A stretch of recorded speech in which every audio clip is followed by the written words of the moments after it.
Open பண்ணா ஒரு சேட்டு ஸ்கூட்டர்ல போயிட்டு இருக்காரு. அப்போ அந்த இடத்துக்கு ஆட்டோவில் வந்த 3 பேரு, இந்த பார் சேட்டு, இனிமே நாங்க தனியா தொழில் பண்ணலாம்னு இருக்கோம், உங்ககிட்ட எல்லாம் வேலை பார்க்க முடியாதுன்னு சொல்ல, அதுக்கு அந்த சேட்டும் நான் இருக்கும்போது உங்களை தனியா தொழில் பண்ண விட மாட்டேன் அப்படின்னு சொல்ல, அதனாலதான் இப்ப நாங்க உன்னை கொலை பண்ண போறோம்னு சொல்லி 3 பேரும் சேர்ந்து அந்த சேட்டை கொலை பண்ணிடுறாங்க. அப்படியே கட் பண்ணா இந்த பக்கம் ஒரு அப்பா அவங்களோட 2 பசங்களை உட்கார வச்சு மேஜிக் பண்ணி காமிச்சிட்டு இருக்காரு. அப்போ அந்த பையன் ஏமாத்துறது தப்பு இல்லையான்னு கேட்டா, அதுக்கு இவரும் நாம ஏமாறுறோம்னு தெரிஞ்சு சந்தோஷப்பட்டு பணத்தை கொடுக்கறது மெஜிசியன் கிட்ட மட்டும்தான் அப்படின்னு சொல்றாரு. அதுக்கு அந்த பையன் ஏமாத்துறது தப்புன்னு அம்மா சொல்லிருக்காங்கன்னு சொல்ல, இன்னொரு பையன் ஏமாத்துறது தப்பு கிடையாது, ஏமாறுறது தான் தப்புன்னு சொல்றான். அப்படியே கட் பண்ணி 20 வருஷத்துக்கு அப்புறம் காட்டுறாங்க. மெட்ரோ ஸ்டேஷன்ல ஒரு பொண்ணு நிக்கிறாங்க.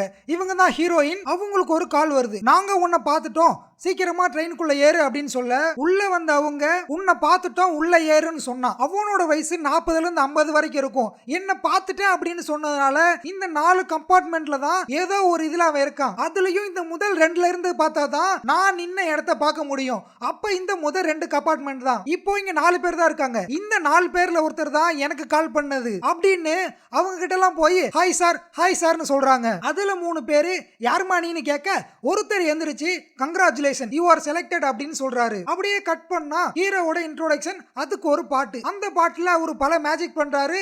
இந்த படத்துல அவர் ஒரு மெஜிஷியனா இருக்கிறாரு. கட் பண்ணா ஹீரோ ஹாஸ்பிட்டல்ல இருக்காரு. கண்ணு முழிச்ச ஹீரோ டாக்டரை பார்த்து எனக்கு என்ன ஆச்சு, நான் எப்படி ஹாஸ்பிட்டல் வந்தேன் அப்படின்னு கேட்டா, அதுக்கு அந்த டாக்டரும் உங்க தலையில அடிபட்டதுனால உங்களுக்கு அம்னீசியா வந்துருச்சு, கடந்த ஒரு நாள் நடந்த எந்த விஷயமும் உங்களுக்கு ஞாபகம் இல்ல அப்படின்னு சொல்லிடுறாரு. இப்போ ஒரு பிளாஷ்பேக். இவங்க இன்வெஸ்டிகேஷன் ரிப்போர்ட்டரா ஒர்க் பண்ணிட்டு இருக்காங்க. சென்னையில கோல்டு ஹவாலா டைமண்ட் பிசினஸ் அதிகமாயிருச்சு. இதுக்கு காரணம் 3 பேர். ஒன்னு மாறி கோல்டு சப்ளை எல்லாம் இவன் தான் பண்ணிட்டு இருக்கான். கடல் வழியா மட்டும் தான் இவன் பண்ணுவான். ரெண்டாவது ஆளு ரவி. இவனோட பிசினஸ் எல்லாமே டைமண்ட் தான். இவன் ஒன்லி ஏர்ஃபோர்ஸ் நம்பி மட்டும் தான் இருப்பான். ஏன்னா இவனோட டீலிங் எல்லாமே இன்டர்நேஷனல் லெவல். மூணாவது ஆள் அழகு. இவரு பிளாக் மணியை ஒயிட் மணியா மாத்துறதுல பெரிய கிங். இவங்க 3 பேரும் கொஞ்ச வருஷத்துக்கு முன்னாடி ஒரு சேட்டை கொலை பண்ணிட்டு சேட்டுக்கிட்ட வேலை பார்த்த கணக்கு பிள்ளை மேல இந்த பழிய தூக்கி போட்டு இவங்க தப்பிச்சிடுறாங்க. எல்லாரும் ஒன்னா தான் பிசினஸ் பண்ணிக்கிட்டு இருந்தாங்க. கொஞ்ச நாள் கழிச்சு இவங்களுக்குள்ளே பிரச்சனை வந்து தனித்தனியா பிசினஸ் பண்ண ஆரம்பிச்சிட்டாங்க. இப்போ வர 23ஆம் தேதி நமக்கு கிடைச்சிருக்க இன்ஃபர்மேஷன் என்னன்னா, மாரி கேங் தங்கத்தை கப்பல் வழியா கடத்த போறாங்க அப்படின்னு. இந்த பக்கம் ஹீரோ முதல் வில்லனான மாரி கிட்ட போய், நான் 3வது வில்லனான அழகு கிட்ட இருந்து பிளாக் மணியில அடிக்க போறேன், நீ எனக்கு சப்போர்ட் பண்ண அப்படின்னா ஆளுக்கு 50-50 சொல்ல டீலிங் அக்செப்டட். அப்படியே கட் பண்ணா ஒரு ஆட்டோக்காரன் ஒரு டீ கடையில போய் 20 ரூபா தாளை கொடுக்க, டீ கடையில இருந்தவன் அந்த தாளை வாங்கி சீரியல் நம்பர் செக் பண்ணிட்டு ஒரு ஜவுளி கடைக்கு கூட்டு போறான். ஹீரோயின் இவங்களுக்கு தெரியாம இவங்களை ஃபாலோ பண்ணிட்டே இருக்காங்க. ஜவுளி கடைக்கு போன ஆட்டோக்காரனை மேல இருக்க போன் கடைக்கு போங்கன்னு அனுப்பிச்சு வைக்கிறாங்க. ஹீரோயினும் அவங்க பின்னாடியே போயிட்டு இருக்காங்க. அவங்க ஏறுற அதே லிப்ட்ல ஏறி போன் பேசுற மாதிரி நடிக்கிறாங்க. அவங்க போன்ல நான் கேப்லாம் புக் பண்ணி வரணும்னா அமௌண்ட் ரொம்ப அதிகமாகும்னு சொல்ல, அந்த ஆட்டோக்காரனும் எனக்கு ஹெல்ப் பண்றதுன்னா ரொம்ப பிடிக்கும் மேடம், நான் வேணா உங்களை டிராப் பண்றேன் அப்படின்னு சொல்றான். இவனுங்க அந்த போன் கடையில போய் தங்கத்தை பாத்துக்கிட்டு இருக்கப்ப ஹீரோயின் வெளியில ஒளிஞ்சு நின்று அதை பாத்துக்கிட்டு இருக்காங்க. அந்த இடத்துக்கு வந்த மாரியோட ரவுடி, யாரு நீ, உனக்கு இங்க என்ன வேலை, பேக வாங்கி செக் பண்ணுங்க அப்படின்னு சொல்ல, கரெக்டா அந்த இடத்துக்கு வந்த ஆட்டோக்காரன் இவங்க என்னோட ரெகுலர் கஸ்டமர் தான், நான் தான் இங்க வர சொன்னேன் அப்படின்னு சொல்லி ஹீரோயினை காப்பாத்திடுறான். இந்த பக்கம் ஹீரோ ஏடிஎம்ல பணத்தை லோட் பண்றதுக்காக போற வண்டியை போற வழியிலேயே அடிக்கலாம்னு சொல்லி ஸ்கெட்ச் போட்டுக்கிட்டு இருக்காரு. அந்த கார் போற வழியில டிராபிக் ஜாம் பண்றாங்க. அந்த காரோட பேக் டோர் ஓபன் பண்ணிட்டு ஒரு டம்மி பாக்ஸை எடுத்துக்கிட்டு இன்னொருத்தன் பைக்ல எஸ்கேப் ஆக, பணத்து கூட வந்த செக்யூரிட்டி டிரைவர் ஆபீசர்னு அந்த பைக்கை துரத்திட்டு போக, ஹீரோ மாசா வந்து ஒரிஜினல் பணப்பெட்டி எடுத்துட்டு போயிடுறாரு. இந்த பிளானுக்கு ஹெல்ப் பண்ணது 3வது ரவுடியான அழகோட ஆட்கள். அடுத்த நாள் ஹீரோ காபி ஷாப் போக, அங்க ஹீரோவோட ஃப்ரெண்டும் ஹீரோயினும் ஒரு கேஸ கொலையா தற்கொலையான்னு டிஸ்கஸ் பண்ணிட்டு இருக்காங்க. வந்த ஹீரோ கிட்ட அவரோட ஃப்ரெண்டு, நீ சொல்லுப்பா இது கொலையா தற்கொலையான்னு கேட்க, ஹீரோவும் இது கண்டிப்பா கொலை தான் அப்படின்னு பெரிய எக்ஸ்பிளனேஷன் கொடுக்க ஹீரோயின் இம்ப்ரெஸ் ஆயிடுறாங்க. இப்ப ஹீரோ நேரா ஒரு ஹாஸ்பிட்டலுக்கு போறாரு. அங்க இருக்க டாக்டர் அவங்களுக்கு பிரெயின் கேன்சர் முத்தி போயிருச்சு, இங்கெல்லாம் ட்ரீட்மெண்ட் பண்ணவே முடியாது, கண்டிப்பா அமெரிக்கா போய் ஆகணும், அதுக்கு பணம் நிறைய செலவாகும் அப்படின்னு சொல்றாங்க. இந்த பக்கம் 3வது வில்லனான அழகு, மாரியோட தங்கம் 23ஆம் தேதி வரப்போகுது, அத மாரிக்கு தெரியாம நாம ஃபர்ஸ்ட் அடிச்சிரணும் அப்படின்னு பிளான் போடுறான். இத பண்றதுக்காக திருச்சியில இருந்து புது ஆளை இறக்க அப்படின்னு சொல்ல, அழகோட ஆட்கள் என்கிட்ட ஒரு பெரிய வித்தக்காரா இருக்கிறான், ரோட்ல அவ்வளோ பப்ளிக்கு முன்னாடி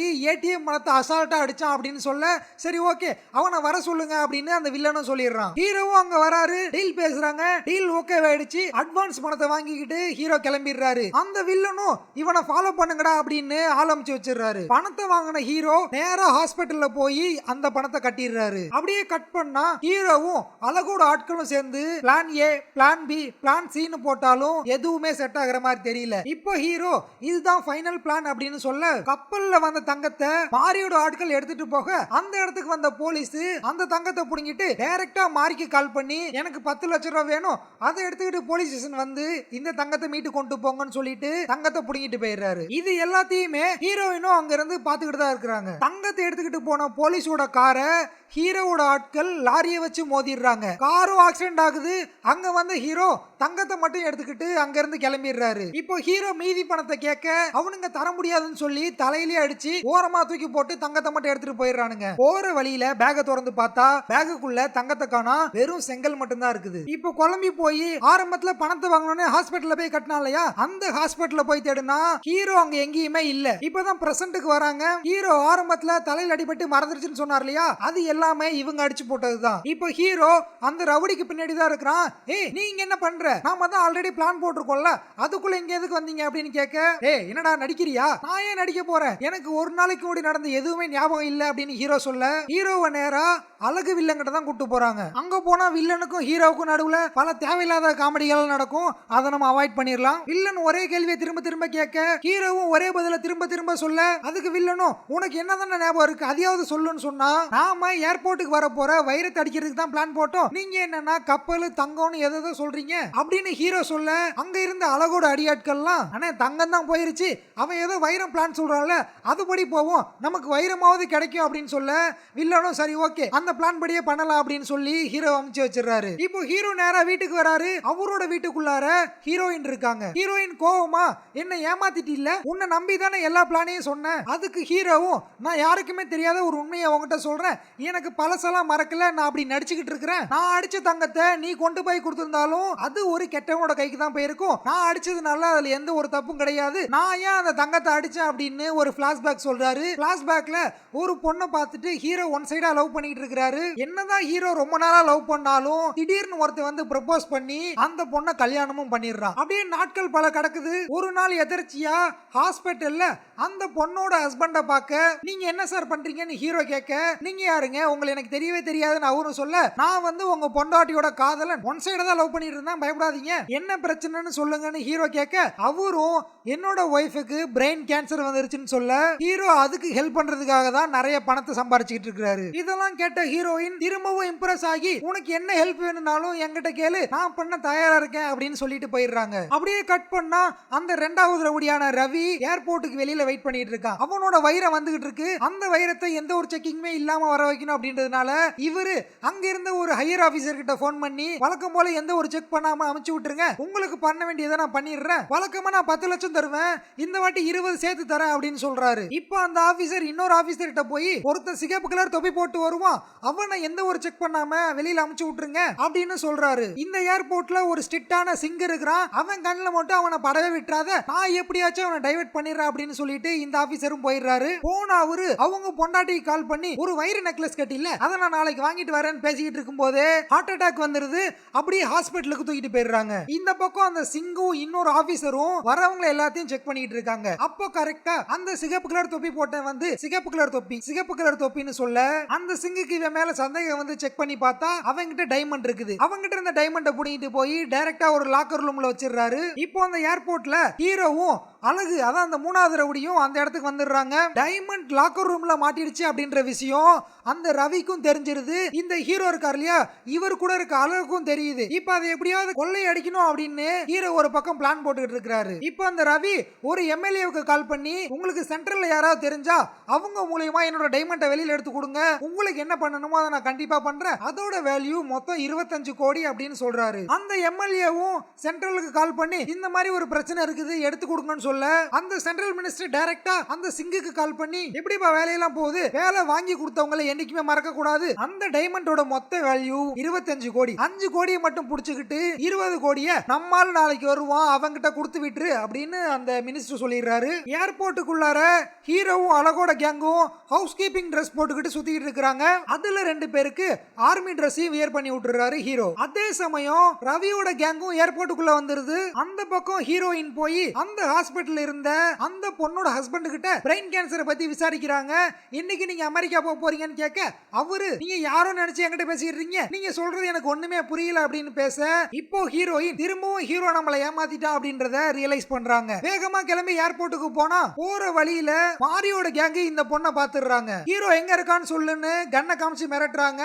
அதனால ஹீரோயின் நேரா அந்த கேங்க கூப்பிட்டு ஏர்போர்ட்டுக்கு வந்துடுறாங்க. வந்த ஹீரோயின் அவங்களோட ஃப்ரெண்டுக்கு கால் பண்ணி ஹீரோ இதுக்கு முன்னாடி என்ன ஒர்க் பண்ணா அப்படின்னு கேக்குறாங்க. அதுக்கு அந்த ஃப்ரெண்டும் 3 வருஷமா ஏர்போர்ட்ல ஹவுஸ் கீப்பிங் ஒர்க் தான் பண்ணிட்டு இருக்கான். அதுல 3 வருஷமா பெஸ்ட் எம்ப்ளாயி அவார்டும் அவர் தான் வாங்குறாரு. அவருக்கு மட்டும்தான் அங்க இருக்கிற எல்லா ரூமுக்குள்ளேயும் போற அக்சஸ் இருக்கு அப்படின்னு சொல்றாங்க. ஏர்போர்ட்டுக்கு போன ஹீரோயின் நேரா அந்த சிங்க பார்த்து இந்த மாதிரி டைமண்ட் தேடி நிறைய பேர் வந்திருக்காங்க அப்படின்னு சொல்ல அந்த சிங்கம் ஆல்ரெடி நாங்க டைமண்ட புடிச்சிட்டோம், இன்னும் என்ன பிரச்சனைன்னு கேட்க பார்க்கிங்ல இந்த மாதிரி இன்னும் கொஞ்சம் பேர் இருக்காங்க அப்படின்னு ஹீரோயின் சொல்ல நேரா பார்க்கிங் போய் அங்க இருந்த மாறி அவரோட மொத்த கேங்கையும் புடிச்சிடுறாங்க. இந்த பக்கம் ஹீரோ அழகோட கேங்ல ஒருத்தங்கிட்ட ஸ்ப்ரேய கொடுத்து இதை அடிச்சா 3 மணி நேரத்துக்கு அவன் எந்திரிக்கவே முடியாது, பத்திரமா வச்சுக்க அப்படின்னு சொல்றாரு. அந்த ஆர்மி ட்ரெஸ் போட்டு 2 பேரை கூட்டு வந்தாங்க இல்லையா, அவங்கள்ட்ட அந்த ரூமோட பாஸ்வேர்டு 2255 சொல்ல இவனுங்களும் வைரத்தை எடுக்கிறதுக்காக அந்த ரூமுக்குள்ள போறானுங்க. உள்ள போனவனுங்க வெளியில வர முடியாம மாட்டிக்கிறானுங்க. ஏன்னா வெளியில வரதுக்கு பாஸ்வேர்டு கிடையாது, ஃபிங்கர் பிரிண்ட் மட்டும்தான். ஏர்போர்ட்டுக்குள்ள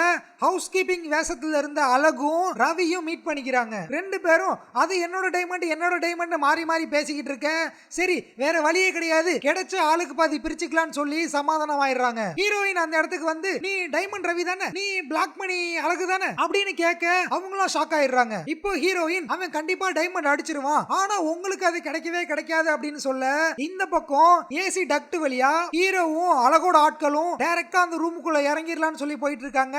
அப்போ அவருக்கு ஒரு கால் வருது. அதுல அழகு என்ன சொல்றானா வைரம் கிடைச்ச உடனே அவனை அங்கேயே விட்டு வந்துருங்க அப்படின்னு சொல்றாரு. இப்ப கரெக்டா அந்த ரூம்ல இறங்கிடுறானுங்க, வைரத்தையும் எடுத்துடுறானுங்க. ஹீரோ அந்த வைரத்தெல்லாம் கையில கொட்டி பாத்துக்கிட்டு இருக்காரு. அப்போ அவனுங்க அந்த வைரத்தை புடுங்கிக்கிட்டு ஹீரோ மேல அந்த ஸ்ப்ரே அடிச்சிட்டு போயிடுறானுங்க. ஹீரோவும் மயக்கம் போட்டு கீழே விழுந்துடுறாரு. இவனுங்க மட்டும் தப்பிச்சு அந்த ரூமை விட்டு வெளியில வந்துடுறானுங்க. இப்போ அந்த ஆபீசரான சிங்கு போய் ரவியையும் அவரு கூட இருக்கிற அழகையும் அரெஸ்ட் பண்ணிடுறாரு. அந்த இடத்துக்கு வந்த அழகோட ஆட்கள் அந்த ஸ்ப்ரே எடுத்து சிங்கு மூஞ்சில அடிக்க எதுக்குடா என் மேல தண்ணி அடிக்கிறேன்னு சொல்லி மொத்தமா அரெஸ்ட் பண்ணி போடுறாரு. இப்போ ஹீரோவும் அந்த இடத்தை விட்டு டைமண்டோட எஸ்கேப் ஆயிடுறாரு. ஹீரோ மயக்க மருந்து ஸ்ப்ரே அப்படின்னு சொல்லி வெறும் தண்ணியை தான் கொடுத்துருக்காரு. அப்படியே கட் பண்ணா ஹீரோ ஒரு மேஜிக் ஷோ பண்ணிட்டு இருக்காரு. அதே சேம் டைம்ல பின்னாடி ஒரு பிளாஷ்பேக் ஓடிட்டு இருக்கு. ஏன் இப்படி பண்ணாரு, எப்படி இதெல்லாம் பண்ணாரு அப்படின்றது. அந்த ஆட்டோவில் வந்த 3 பேர் ஒரு சேட்டை கொண்டாடுங்க இல்லையா, அவங்க போட்ட பழி யார் மேலன்னா சேட்டு கூட ஒர்க் பண்ணிட்டு இருந்த கணக்கு புள்ள. அந்த கணக்கு புள்ள நம்ம ஹீரோவோட அப்பா. ஹீரோ அப்பாவை ஜெயில போட்டதுக்கு தான் ஹீரோ இவங்க எல்லாத்தையும் பழி வாங்கிட்டு இருக்காரு. ஹீரோயின் கூட இருந்த எல்லாருமே ஹீரோவோட ஆட்கள் தான்.